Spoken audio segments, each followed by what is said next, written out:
savez, j'aime beaucoup la pêche, mais j'aime également le poisson. J'aime manger ce que j'attrape, ce que je capture. Bon, quelquefois, on pêche la petite truite mouchetée, donc on va faire cuire nos petits poissons, soit en papillote, soit directement dans le poêlon. C'est toujours des truites entre 9 et 12 pouces, donc on les mange entières. Cependant, ce matin, par exemple, au coin La Vigne, j'ai fait une magnifique pêche à la truite arc-en-ciel. Quelquefois, quand notre truite arc-en-ciel ou notre grosse mouchetée sont de belle taille, j'ai toujours rêvé, moi, comme je vais à l'épicerie, me prendre un beau filet de truite saumonée. Mais là, voilà que les filets de truite saumonée sont 10, 12 piastres, puis ils sont rendus quand même assez dispendieux. Donc, pourquoi je ne prendrais pas l'occasion de faire un beau filet face à ma grosse truite arc-en-ciel? Bon, je ne suis pas un expert fileteur, mais il y a quelques petits trucs de base quand même que je veux vous montrer pour qu'on puisse récupérer le plus de viande possible. Ah, j'entends déjà dire certains pêcheurs à la maison, « Ah, moi, je fais pas de filet, il y a trop de pertes. » Effectivement, il y a un petit peu de pertes en tant que telle, contrairement à la faire cuire en entier, mais on est capable de minimiser cette perte-là justement par quelques bons coups de couteau. Donc, j'ai une belle truite arc-en-ciel qui fait osciller la balance à près de 3 livres. Petite notion d'anatomie en partant pour être sûr qu'on coupe les bonnes structures, pour ne pas parler un peu à travers notre chapeau. Donc, évidemment, il y a la tête du poisson avec une partie mobile qui couvre les branchies qu'on appelle l'opercule. Certaines personnes au Québec appellent ça les ouïes en tant que telles. Et là, il y a toute une série de nageoires que je vais nommer pour qu'on puisse avoir des points de repère lors de l'incision avec mon couteau. On a évidemment la nageoire pectorale qui est sur le côté de la tête, qui me sert ici de gabarit pour ma première incision.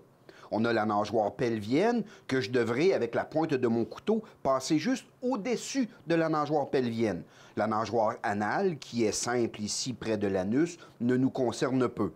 Mon coup de couteau devra aller jusqu'à la queue, ce qu'on appelle la nageoire caudale. Et lorsque je reviens sur le dos, il y a toujours la petite nageoire adipeuse, qui est un trait caractéristique surtout des salmonidés. La nageoire dorsale, pour lesquelles mon couteau va passer juste au-dessus pour avoir le maximum de chair possible.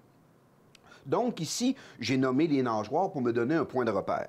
La première incision que je vais faire, bon, premièrement, mon poisson, il est visqueux. Je prends une bonne place de travail propre et je vais prendre un papier absorbant pour enlever le mucus qu'il y a sur la peau du poisson le plus possible. Il va être ainsi plus facile à manipuler. La viande du poisson se rend jusque derrière la tête. Mais par contre, si je coupe avec une ligne droite, je viens perdre un peu de chair près de la nuque. Ce qui fait que mon premier coup de couteau, je passe la pointe sous la nageoire pectorale et je viens couper une incision en diagonale pour venir chercher le plus de viande possible derrière la tête. Je ne coupe pas trop profondément au niveau du ventre du poisson parce que la peau du ventre ici devra être laissée de côté, étant celle-ci responsable surtout de l'accumulation de certaines toxines. Donc ici, c'est la chair du dos et du flanc qui m'importe le plus. Donc ici, une fois ma première incision faite, je coupe ma viande jusqu'à la colonne vertébrale centrale du poisson. À ce moment-là, la lame de mon couteau devra faire un 90 degrés pour longer, si on veut, ma colonne vertébrale pour soulever la viande de mon poisson.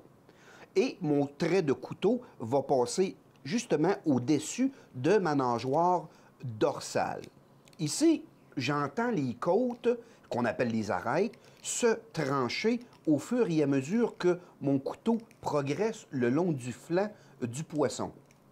Ma nageoire pelvienne, comme mentionné, la pointe de mon couteau passe directement au-dessus, donc ma ligne imaginaire se fait très bien.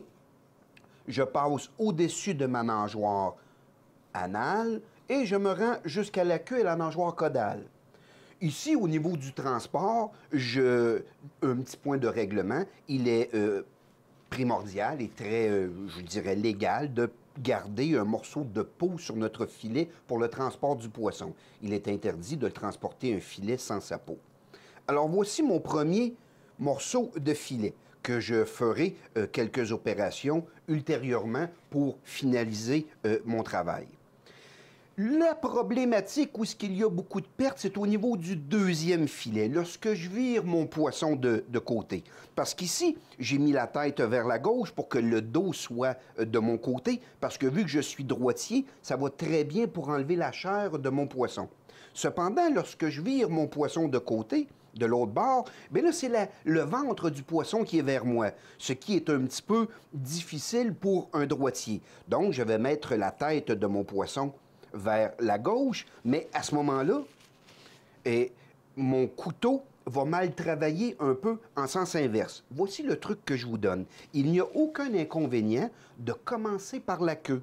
Donc, je lui fais une incision près de la nageoire caudale et avec mes doigts en maintenant bien le poisson en place par la queue, avec mon couteau, je fais exactement le même exercice inverse que ma première incision. Mon couteau va passer par-dessus ma nageoire dorsale, évidemment. La pointe de mon couteau va passer par-dessus ma nageoire pelvienne.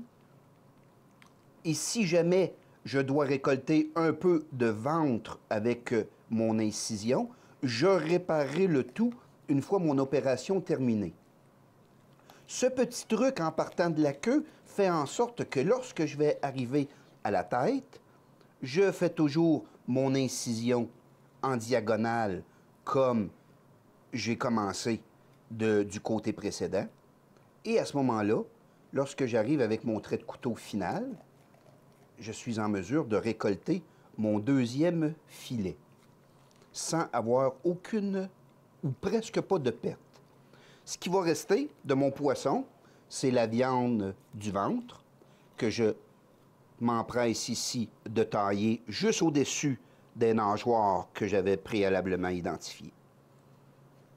Alors, la tête de mon poisson et ses viscères, parce que je n'ai même pas éviscéré mon poisson, il ne reste pratiquement rien.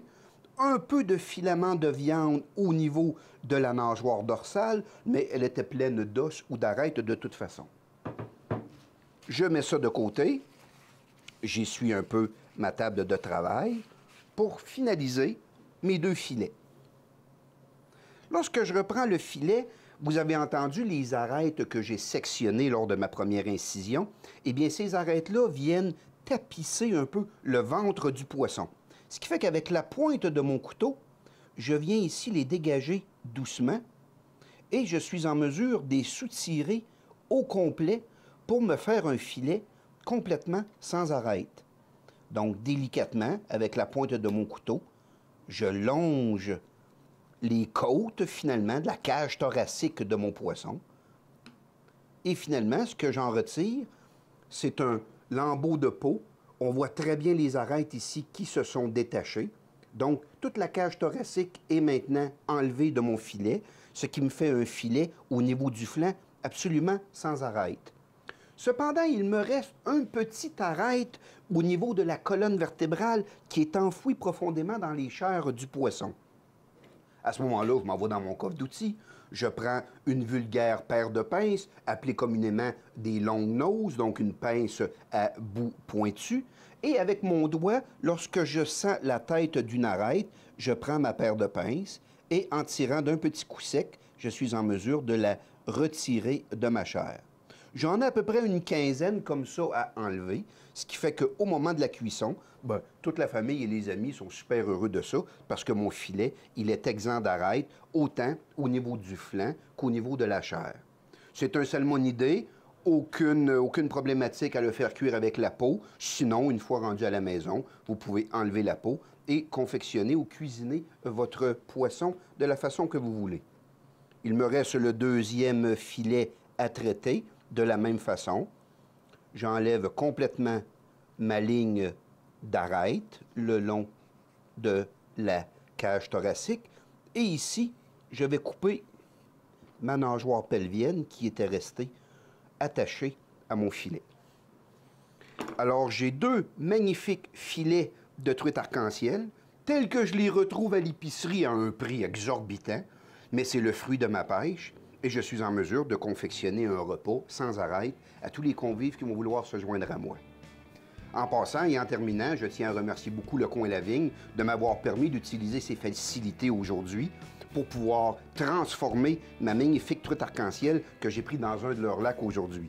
Merci beaucoup à Sylvain Turenne et je vous souhaite un bon appétit.